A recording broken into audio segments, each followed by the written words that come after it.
China is ready for war. That was the message that Beijing sent to the entire world this week as thousands upon thousands of Chinese troops staged one of the most elaborate military parades that the world has seen in the last half-century. Celebrating the 80th anniversary of the end of World War II, China's grand spectacle was meant to send a series of critical messages around the globe. To the people of the Middle Kingdom, take pride, for your nation is strong and powerful. To China's allies on the global stage, welcome. Your loyalty to China will be rewarded, and to the global West, pay attention because China is the new superpower in town. Facing tens of thousands of his people in Tiananmen Square, Chinese leader Xi Jinping spoke with clarity. Today, mankind is faced with a choice of peace or war, dialogue or confrontation, win-win or zero-sum. Now, most of the world has been consumed by the geopolitical implications of the parade. China standing united with its allies, while America and Europe watch from halfway around the world. But the event was about far more than strategic messaging. It was about military might. And there is no better way to announce military might than by revealing lots and lots and lots of secret weapons. Some of them were known by rumor in the Western world, but seen only rarely, if they'd been seen at all. Others are weapons that China has boasted about for years, but shown in operation for the very first time. Still others were entirely new, unknown to China's adversaries besides whatever data might exist in the guarded vaults of military intelligence. And if these weapons really do perform in the way that China claims, then its global adversaries really should be concerned about just how powerful the world's new superpower could be. What they revealed. Okay, so before we dive into the military technology on display in Beijing, let's just acknowledge a few things up front, with a few exceptions that we will mention.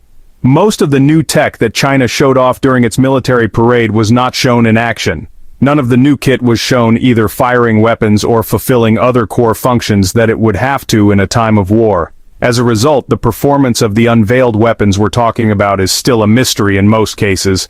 Some of it might not be ready to go operational, and for all we know, some of it might just simply be vaporware, made-up weapons that are just as much of a fabrication as, say, the bipedal combat mech suit that Russia unveiled in 2018 on the T-14 Armata tank that Russia totally definitely so really is going to build. And it's also worth remembering that despite the grand spectacle of China's military parade, the training required to look good while doing a goose-step is also very different than the training required to, fight and win in a war.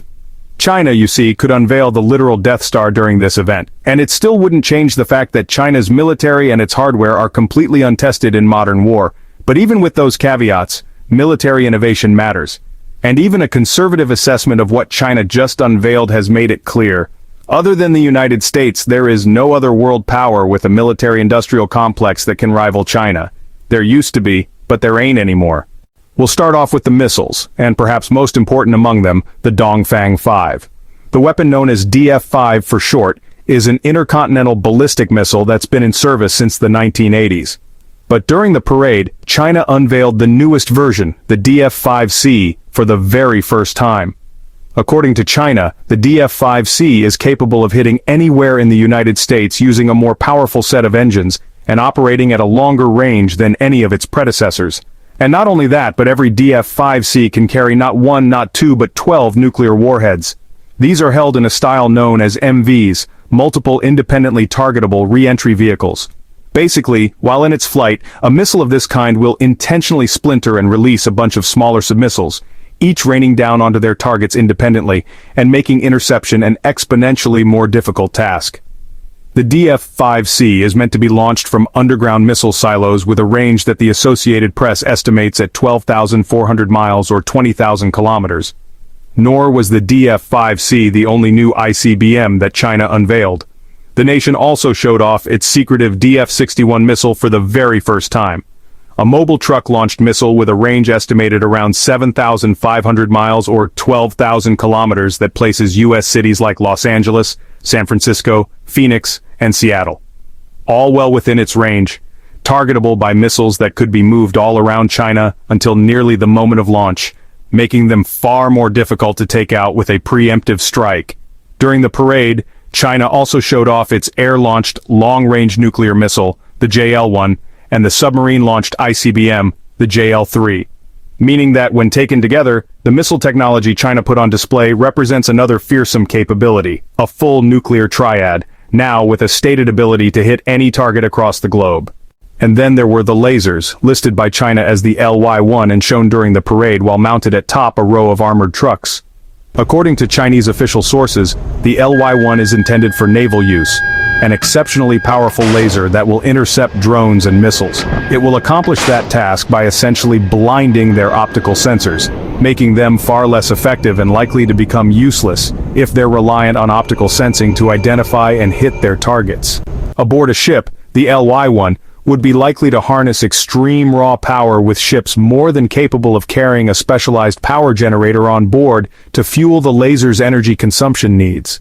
It could also be turned against human operators, blinding pilots in adversary aircraft, shooting at adversary ground troops while mounted on a truck, or potentially even being pointed at enemy vessels. The weapon mirrors American and European systems currently in testing, although it's unknown whether China's LY-1 is ahead of those systems in development, falling behind, or running basically even alongside them. Also, in the realm of futuristic technology, China showed off what it described as robotic wolves, four-legged robots with antennas and some sort of imaging equipment to self-en. Similar to the technology in development by other nations, these robots are likely to be used in reconnaissance or minesweeping missions and may even be used to track enemy troops. Although again, their level of technological maturity is an open question. This is a Blackbeard joining the robot wolves in China's ground forces, where a couple of newly unveiled army units, a large seer space unit that will engage in digital warfare, and an information support force that was established a bit over a year ago. Beijing showed off new microwave weapons and a new so-called missile gun carrying up to 96 interceptors to shoot down adversary drone swarms. And while China was scarce on details, it displayed the existence of the truck-mounted HQ-29, a space defense system that's supposedly able to shoot down the satellites of foreign adversaries while they're in orbit. For ground combat operations, they showed off a series of light combat vehicles that could be airdropped into active combat zones alongside paratroopers, indicating a potential willingness to engage in parachute drop operations. And finally, China unveiled the Type 100 main battle tank and the Type 100 infantry fighting vehicle, a new designation based on a common tank chassis described by China as a fourth-generation system. The Type 100 is believed to use an autoloading unmanned turret and would likely be equipped with onboard drone-killing technology and possibly even a couple of robot wolves to go along with it, because why not? Then there was the naval side of things, where, despite the fact that the CCP hasn't yet figured out a way to sail its aircraft carriers into the city streets of Beijing, brand new naval equipment was still on display. One of the most impressive weapons to be shown off was the AJX-00002, a 65 feet or 18 m long unmanned underwater vehicle, or UUV. It's built to be stealthy and evade detection from typical anti-submarine warfare vessels and their onboard equipment. For an unmanned submarine, the AJX-002 is impressively sized, and it shows that China has been watching lessons learned from other conflicts like Ukraine just as keenly as the rest of the world. An unmanned submarine like this could be tremendously useful in performing reconnaissance without putting human operators at risk. Or it could be loaded up with a staggering amount of explosives and detonated against the underwater hull of an adversary vessel. Meanwhile, on the surface, China revealed a new unmanned vessel towed on a truck bed, albeit without much of an indicator on what it would be actually used for. Just as important, if not more so, was a sequence of anti-ship missiles known as the YJ series. Several missile types from the YJ line are intended to be hypersonic, and according to China's state media, they are all weather-capable, making them entirely able to be deployed in rough conditions against ocean-going targets. The YJ series of missiles are especially concerning to the United States because they're intended to be able to destroy American aircraft carriers, dodging incoming interceptors at over 5 times the speed of sound before detonating in the right spot to send a carrier and its whole air complement below the waves.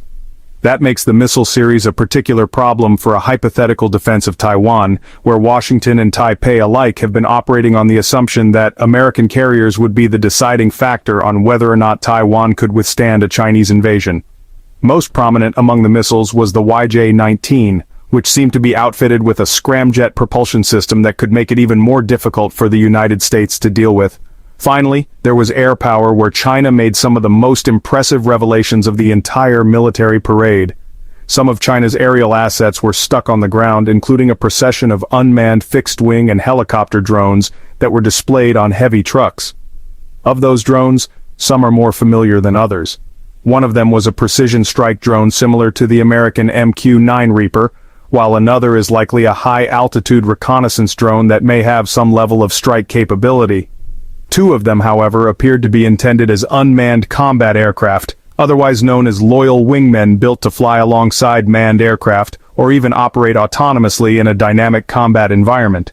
Those drones were roughly the size of China's manned J-10C fighter jet, suggesting that they likely come with relatively heavy weapons loads, as well as the fuel capacity to afford them a highly impressive range.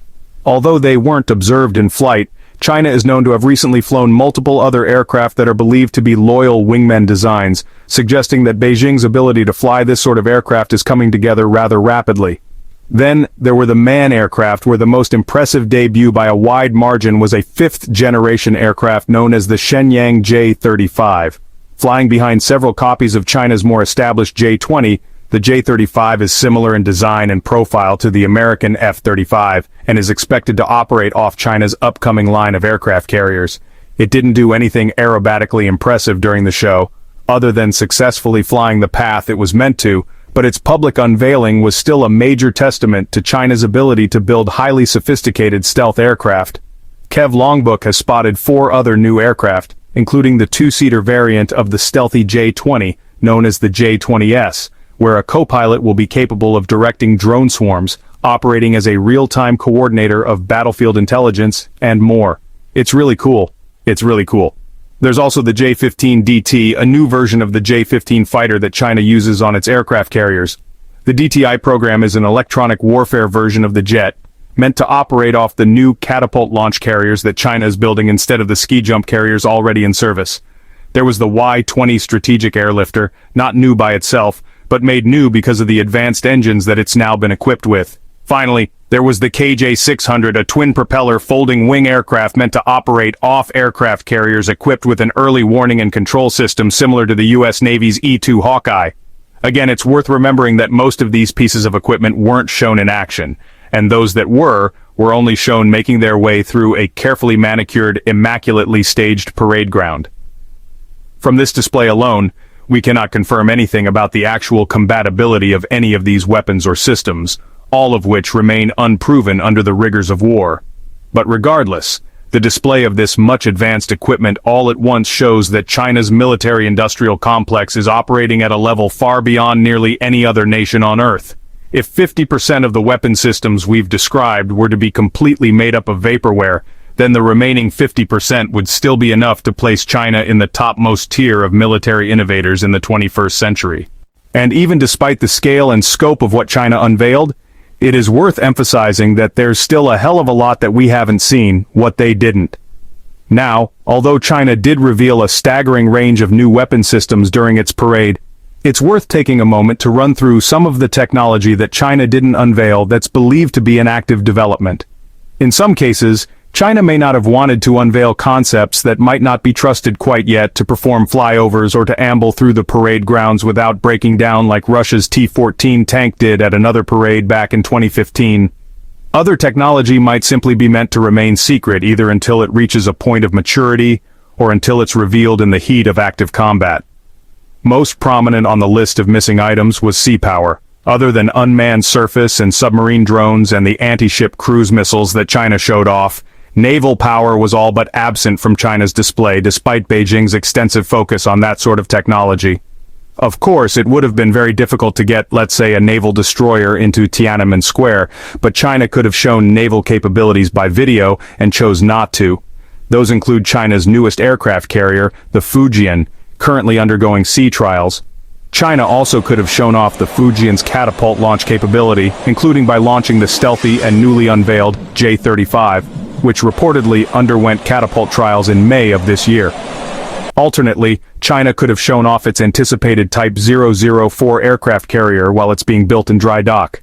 Construction for the Type 004 began last year, and once it's ready, the craft will be China's first nuclear-propelled aircraft carrier. China could also have shown off a new line of specialized landing barges which made headlines earlier this year when they laid down a line of bridges from the deep ocean onto Chinese shores. Other types of Chinese manned surface vessel have been spotted and their images circulated online, while over 20 unmanned surface and underwater vehicles have been officially confirmed by the Chinese government. Just as surprising, however, was the air power that China chose not to show off. According to some military aviation experts, the most likely appearance was the H-20, China's first strategic stealth bomber and the first stealth bomber produced by any nation other than the United States. The Chinese Air Force has been advertising that the H-20 was soon to be unveiled since early in 2024. And early this year, still images circulated that are believed to depict the H-20 performing high-altitude testing. More so than any of the kits that China did unveil, a low-altitude flyover by the H-20 would have set the defense world on fire. So it's not entirely clear why China chose not to unveil it. There's also the J-36, a mysterious tailless three-jet aircraft that was spotted over the city of Chengdu in early 2025, making multiple test flights over publicly visible flight routes and allowing Chinese sources to capture all sorts of high-quality imagery.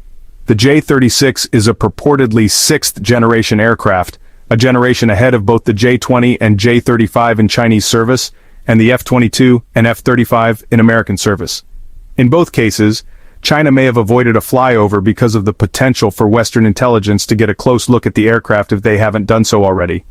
But it's worth emphasizing that by unveiling the H-20, and especially what would be the world's first publicly revealed sixth-generation fighter in the J-36, China could have made a far more overt claim about its ability to rival or eclipse the United States. The fact that China skipped that opportunity is interesting all by itself. A grand pronouncement. So, with all this new military equipment unveiled, but a fair proportion of China's suspected technology kept aside for a later date, it's time to ask a much larger question. What signal was China trying to send to the world by revealing all this hardware at once? Now, part of the answer is pretty straightforward. You show off a bunch of purportedly powerful advanced weapons to scare your enemies and embolden your allies to put hope in the hearts of your own citizenry, while seeding fear into the minds of foreign observers who would see you brought down. But that's all the superficial stuff, and it's by pushing a bit deeper into the details that we can come to a set of more interesting revelations. In one sense, the fact that channels like this one and defense experts across the world are so focused on new Chinese technologies is almost certainly by design. Military parades are not a sign of military readiness, and if given nothing else to talk about, the Western press could very easily have spent its time downplaying the relevance of Xi's grand authoritarian display. Instead, China has provided the world with something to take seriously. A booming military-industrial complex that is producing hardware of note. The message is just as important, or even more so, for Beijing's international partners. Although some of China's technology, like its most advanced jets, its aircraft carriers, and its ICBMs, will be for China's sole use, a lot of its new technology could be on offer to other nations, and it sends an even broader message that's even more important. If China is able to research and develop this many concepts in this many directions, then that would speak immensely positively of China's ability to produce more run-of-the-mill equipment. Naval frigates and corvettes tested fourth-generation fighters like the J-10C or main battle tanks that are already in service like the US, Russia, France, Turkey, South Korea, and other militarily powerful nations. China badly wants to be a major exporter of weapons, not just because of the financial benefits, but because of the long-term geopolitical connections that come with being a global arms dealer. More than just a showcase of the new stuff, China's military parade was likely an attempt to convince its partners that Beijing's arms industry can handle as many bulk orders as they'd like to place. Also, as it relates to Beijing's allies, it's hard to discount the comparison between China and its foremost global rival, the United States. On one hand, there's the obvious parallel of military parades run by each country this year. China's was a massive, grandiose affair with lots of new technology, while America's ill-fated parade attempt was a bit unimpressive to look at. But much more important was the fact that China chose to stage this military parade while Xi Jinping stood flanked by a range of important world leaders. Putin from Russia, Kim from North Korea, Peskian from Iran, Sharif from Pakistan, Subanto from Indonesia, and even a couple of European leaders, Alexander Vuk of Serbia and Robert Fitoso from Slovakia. The United States stands alongside the nations of NATO, Japan, South Korea, Australia, and its other allies. But China stands alongside a global coalition of its own, all of whom tacitly acknowledge the superiority of China's military might. Insofar as the new technology itself, China's selection of hardware reflected a turn away from the grandiose, self-stroking choices of a bumbling autocracy and toward a new desire to build practical equipment for practical use. There's no substitute for real-world experience, and modern China has no more experience in war today than it did yesterday. But it does have a range of new toys that imply its desire to be competitive in a modern battle space. China's decision to show off a range of new aerial and naval drones, plus several different kinds of counter-drone technology, is a decision that makes clear the fact that China's watching global warfare and trying to innovate fast enough that it can keep up with the times. China could be building bigger and bigger ICBMs if it wanted to put on a show. Instead, it's developed multiple re-entry missiles to make itself effective. It could have shown off its aircraft carriers. Instead, it showed off the missiles that will sink its adversaries' aircraft carriers. It could have done a flyover with hundreds of fighter jets, but instead it rolled a procession of unmanned drones that once they go operational will be more formidable than most fighter jets could ever be. And if China intended to use its H-20 stealth bomber, or its 6th-generation J-36 purely to deter any nation from challenging it, then it could have started building that deterrent by showing them off over Beijing. Instead, it kept its most advanced technology in reserve, despite the fact that those aircraft are flight-ready, possibly because they aren't yet war-ready. If one thing is clear, it's that China's grand parade across Beijing is more than just an attempt to inflate the ego of Xi Jinping. The spectacle, grandiose as it may have been, was meant to send a message. Beijing is ready for war, and it intends to become nothing less than a superpower on the world stage. At this point, with what China has put on display and the capabilities it's expected to field by the end of this decade, it's an open question whether China has already reached superpower status. The answer to that question, however, is up to you. At least it's up to you for now. Thank you for watching.